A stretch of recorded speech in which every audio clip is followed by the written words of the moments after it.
Vamos a continuar ahora con la unidad 6, donde vamos a hablar de la representación gráfica de los procesos. Bueno, en esta transparencia vemos cuáles son las principales formas de representar gráficamente un proceso. El inicio o fin de un proceso se representa con un óvalo y puede ser, digamos, tanto la entrada de materiales o de información al proceso como el fin de este proceso. Las actividades se simbolizan con un rectángulo donde lleva el nombre de la actividad. Con un rombo representamos cuáles son las diferentes decisiones que se deben tomar en el proceso y van a salir hacia uno u otro lado dependiendo si su resultado es positivo o negativo, son las opciones.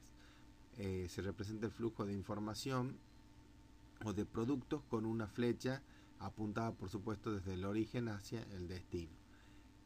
El documento representa, se utiliza para indicar expresamente la existencia de un documento relevante, que puede ser, por ejemplo, la salida de un informe o bien alguna consulta de una base de datos. Y la base de datos representa un lugar donde se registra información específica del proceso o procedimiento.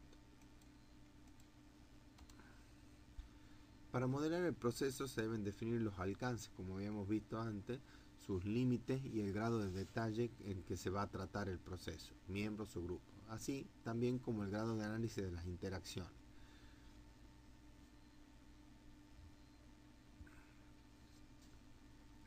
También habíamos visto estos pasos, pero son muy importantes a la hora de graficar. ¿Qué se hace, cómo se hace y quién es el cliente de cada proceso? Luego, en la identificación ese sería para definir la misión, el proceso para definir la misión, la actividad, perdón. La actividad de identificar los clientes y sus necesidades, tenemos que ver qué sabemos del cliente y cuáles son los estándares de calidad que nos pide el cliente. Para identificar el marco estratégico y proceso de soporte, se hace un diagrama de árbol que vamos a ver más adelante y se establecen las instrucciones específicas. Para establecer el análisis de datos, buscamos los criterios, indicadores, la calendarización o planificación, la recolección de los datos. Y por último, con el análisis y mejora del proceso, hacemos la realimentación con las cosas, con los valores de los indicadores que tuvimos y los que son los deseados como niveles satisfactorios. Hay una cuestión que es muy importante, que es la diferencia entre proceso y procedimiento. El procedimiento se trata de la forma de documentar cuáles son los pasos para realizar un proceso. En las próximas transparencias nos va a quedar más claro esto. En el contexto de la norma ISO 9000, los procedimientos documentados han servido y sirven para establecer documentalmente la manera de llevar a cabo un proceso, centrándose en la manera en que se deben hacer las cosas. Entonces, ahí nos dice que el procedimiento es la documentación de cómo se va a hacer un proceso. En cambio, el proceso transforma entradas y salidas, lo que acentúa la finalidad de las actividades que componen dicho proceso. El proceso debe permitir el que se efectúe un cambio de estado cuando se recibe una determinada entrada. Por ejemplo, podemos hablar de un procedimiento de cómo armar una mesa y tenerlo perfectamente establecido, pero eso no quiere decir que se haya armado ninguna mesa nunca, ni tampoco quiere decir que cuando se vaya a armar la mesa se lo va a armar de esa manera, sino son dos cosas diferentes, que el documento, el procedimiento, debería reflejar la forma en que correctamente se hacen las cosas. Entonces, para llevar a cabo esta transformación, será necesario ejecutar una serie de actividades, las cuales pueden ser de procedimientos o ser del tipo mecánico, químico o de otra índole cuando lo haga un proceso de este tipo. Los procedimientos nos sirven cuando hay personas involucradas que tienen que hacer determinados pasos. Como vimos, el proceso es distinto del procedimiento. El proceso es el conjunto de actividades mutuamente relacionadas o que interactúan, las cuales transforman entradas y salidas. Es el concepto. Y el procedimiento es una forma específica para llevar a cabo una actividad o el proceso. Entonces, aquí abajo vemos algunas diferencias también entre los dos, las cuales vamos a ver las más importantes. La primera es que los procedimientos definen una secuencia de pasos para ejecutar una tarea, mientras que los procesos transforman las entradas y salidas mediante la utilización de recursos. Los procedimientos existen, son estáticos, mientras que los procesos se ejecutan, se comportan y son dinámicos. Los procedimientos están impulsados por la finalización de la tarea y los procesos están impulsados por la consecución de un resultado. Los procedimientos se implementan, los procesos se operan y gestionan. Y así tenemos otras diferencias, como pueden ver ustedes. Vamos a ver esta forma específica, que es la forma funcional de identificar un proceso. Como ya nos venimos acostumbrando, tenemos en el eje vertical las diferentes funciones de la empresa y en el eje horizontal los procesos. Fíjense que acá, mediante la metodología de procesos, tenemos el inicio, que es en un área autorizada, y se van ejecutando las distintas tareas. Acá tenemos un cuadro de decisión y están los pasos, el 1, el 2 o el 3, dependiendo cuál es el estado el resultado de esta decisión. Fíjense que para el proceso 4 cruza una de estas fronteras que veíamos antes y pasa hacia la dirección de informática y telecomunicaciones, donde se ejecuta algo sin mediar decisión. Luego pasa hacia el departamento de producción y en el departamento de producción se ejecutan los dos pasos siguientes. Y si ustedes se fijan abajo, está también un nuevo rombo de decisión que nos dará lugar a otro tipo de cosas. Entonces, esta representación es muy importante y se va viendo. Entonces se ve cuáles son los pasos del proceso, cuáles son las instancias de decisión y cómo se va pasando de una función a otra, lo cual nos permite definir los responsables y definir las actividades con un poco más de especificidad. Una cosa que es muy importante en el proceso, y lo habíamos dicho en el principio, era que el proceso debe agregar valor. No todo proceso en una organización agrega valor. Vamos a empezar a ver cómo podemos ver si el proceso agrega valor y cuánto es el valor que agrega.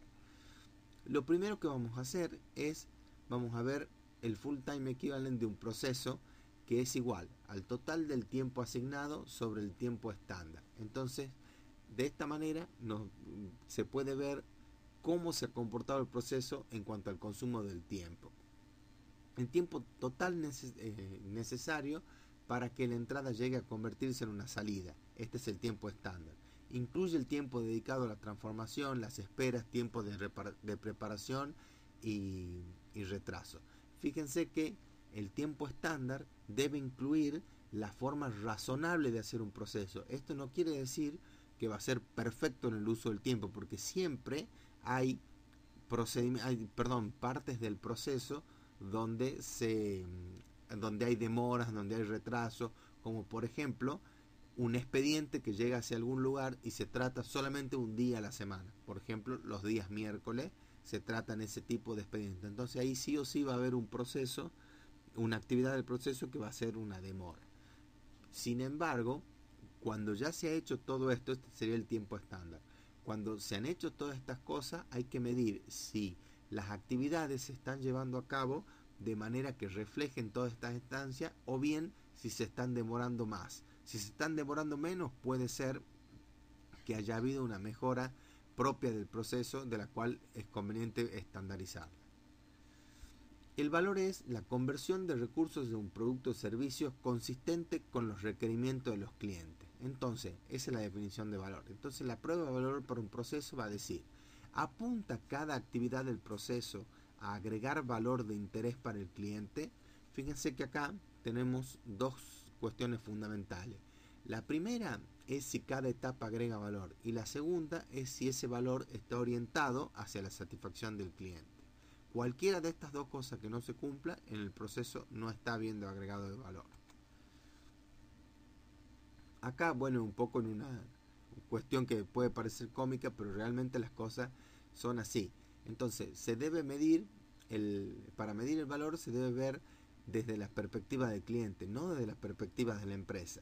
Desde la perspectiva de quien lo hace, parecen que hay actividades que parecen añadir valor, que añaden valor, pero en realidad no añaden valor. Por ejemplo, en este ejemplo que ponemos, donde dice que hacerlo cuesta 50 centavos, revisarlo mucho más de lo que se ha hecho, corregir los errores a su vez mucho más, almacenarlo, el papeleo burocrático y enviarlo y encontrarlo cuando se pierde. Entonces, de 50 centavos tenemos aproximadamente 18 veces más, 15 veces más el valor total.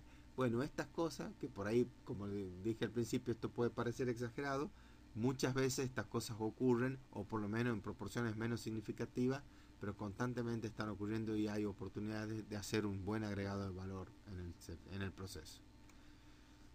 El análisis de causa-raíz nos está diciendo cuando ocurren las actividades, sobre todo los problemas en las actividades, cuáles son las causas que hicieron que esto pase. Entonces, la utilidad de este modelo radica en que se puede encontrar las causas de los problemas y los efectos deseados. Entonces, como sabemos, hay diversas instancias o diversas actividades o tareas que convergen en el resultado, deseado o no, en el proceso.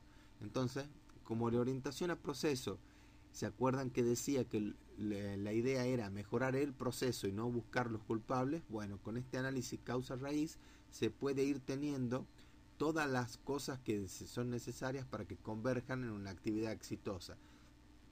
Entonces, de esta forma podemos saber dónde están los problemas, si están en las personas, si están en los métodos, e ir mejorando esto constantemente.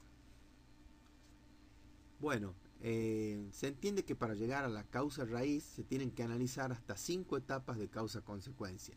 De esta manera, esto resulta útil para descubrir problemas que de otra manera quedarían como inevitables.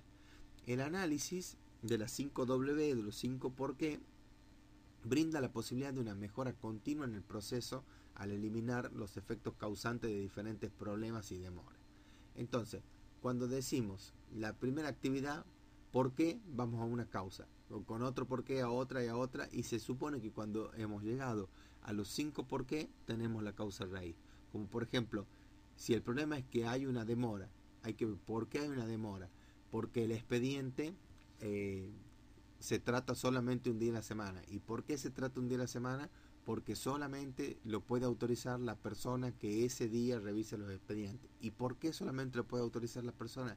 Porque nunca se le ha dado poder a otra persona. ¿Y por qué no se le ha dado poder a otra persona? Porque no había más que una persona en ese momento. Pero sin embargo, podemos estar en el supuesto de que hoy por hoy haya 3 o 4 personas que pueden hacer esa tarea, y por lo tanto este primer problema que pareciera irresoluble, hoy por hoy tiene solución y se la puede implementar. La gestión de procesos manda a que los procesos se deben mejorar constantemente, y para ello lo primero que se debe hacer es reducir la variabilidad innecesaria que aparece habitualmente cuando se producen o se prestan determinados servicios. Por lo tanto, trata de eliminar las ineficiencias asociadas a la repetitividad de las acciones o actividades y al consumo inapropiado de recursos. Entonces, cuando tenemos los procesos bajo control, significa que hemos eliminado la variabilidad innecesaria y solo queda la variabilidad necesaria o propia de las entradas de los inputs y de las cuestiones, de las actividades y tareas que se realizan en el proceso. Entonces, de esta manera se va buscando y se va tratando de eliminar esta variabilidad que tiene que ver con el con el ejecutor del proceso en cada momento, o bien con una inadecuada provisión de la materia prima. La salida, lo primero que tenemos que ver cuál es la salida que vamos a definir de un proceso. La salida tiene que ser concreta, es una unidad de resultado producida por el proceso, es lo que ha generado el proceso, lo que genera el proceso. Debido al funcionamiento constante y repetitivo del proceso, el resultado se puede visualizar como un flujo constante, similar al agua, por ejemplo, que sale de una canilla. Entonces, por ejemplo, si la salida decimos estamos hablando del estampado de un tornillo, entonces la salida concreta es un tornillo estampado, y el flujo de salida será cuántos tornillos se hacen al año.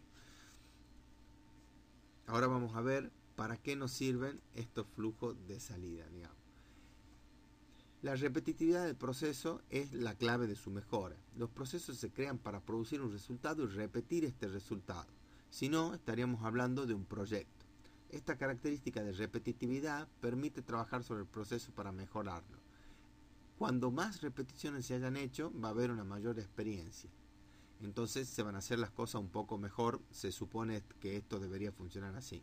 Y vale la pena invertir tiempo en mejorar el proceso. ¿Por qué? Porque los procesos son repetitivos y estos resultados que ganemos en el análisis se van a multiplicar, estas pequeñas ganancias se van a multiplicar por muchísimas veces, que son las veces en las que se repite el proceso.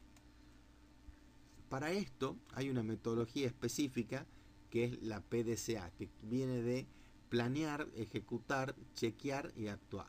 ¿Se acuerdan que habíamos dicho de la realimentación? Bueno, el ciclo de Deming, el PDCA, es específicamente cómo se implementa la realimentación en un proceso.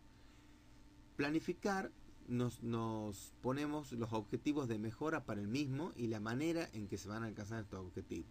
Luego se ejecutan las actividades planificadas para mejorar el proceso y se comprueba si la efectividad, si las mejoras estas han funcionado como hemos pensado. Y si la nueva forma de hacer el proceso está bien, se mantiene ahí y se busca nuevas mejoras. Y si no se ha obtenido el resultado, se busca de nuevo, se vuelve a planificar y se buscan otras alternativas. Entonces el ciclo de Deming nos plantea lograr con cada ciclo un mejor estado de la situación. Coincide un poco con el enfoque de la curva de aprendizaje, ya que a mayor historia de producción se han hecho varios de estos ciclos y se deberían alcanzar mejores resultados y mejores tiempos y costos. En un proceso se definen estos valores de salida que habíamos visto recién dentro de lo aceptable. Si se verifican, se dice que el proceso está bajo control. De lo contrario, se realimenta el sistema con la nueva información.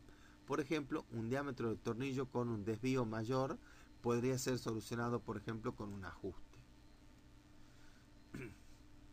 Hay dos tipos de mejora de los procesos. Las mejoras estructurales son las que vienen con cambiar parte de la estructura del proceso, o sea, cambiamos el diagramita que habíamos visto recién de cuáles son las actividades, quién las ejecuta y sobre todo cuáles son los resultados esperados de estas actividades. Si hacemos una nueva forma, estamos hablando de una mejora estructural. En cambio, si lo único que hacemos es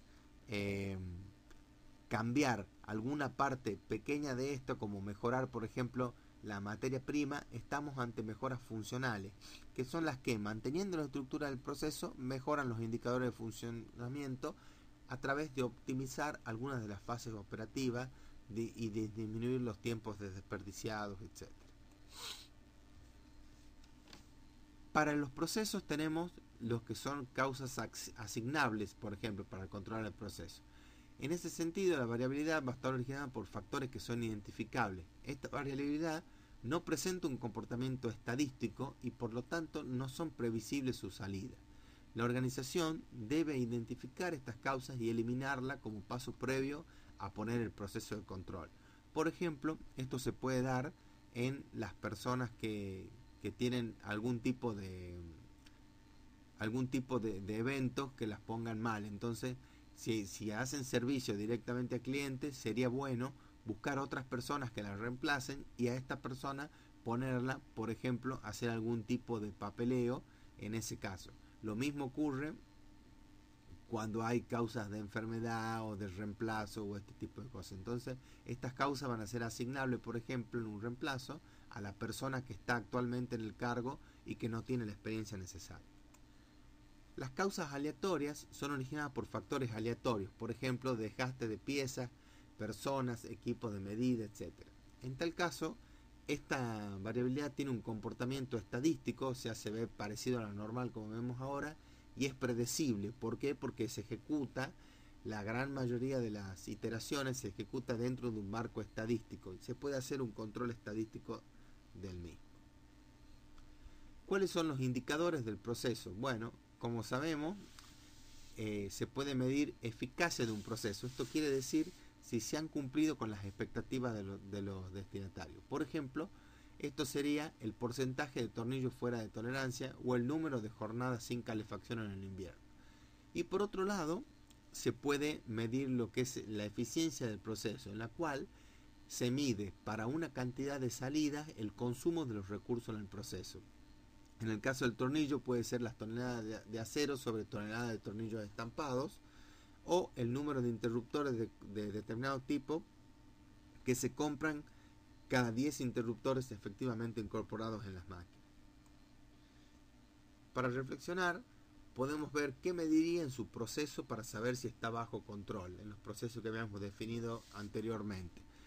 Determinemos una posible causa asignable y una causa aleatoria. Acuérdense que las asignables podían tener que ver, por ejemplo, si trabajamos con una máquina que sea una tecnología vieja, por ejemplo, o bien si no hemos hecho una adecuada planificación. Esas son causas asignables a algo. En cambio, la causa aleatoria nos puede venir como, por ejemplo, algún problema con el clima o algún problema con la concentración de la persona en ese momento. Podemos ver también una posible mejora estructural y una funcional, recordando que las estructurales significaban cambiar el proceso en sí mismo, mientras que las funcionales significan una mejora en algunas de sus pautas, una optimización. Vamos a hacer la gráfica de algún proceso. Yo les aconsejo que la hagamos en el sentido que vimos en la transparencia, donde se marcan las funciones de la empresa y el proceso que va paseando de función en función con su correspondiente toma de decisión. Defina claramente la etapa chequeo del proceso. ¿Se acuerdan que habíamos dicho del PDCA, del plan de mejora, cómo sería la parte de chequear, que está muy relacionada con la realimentación? Y realicemos por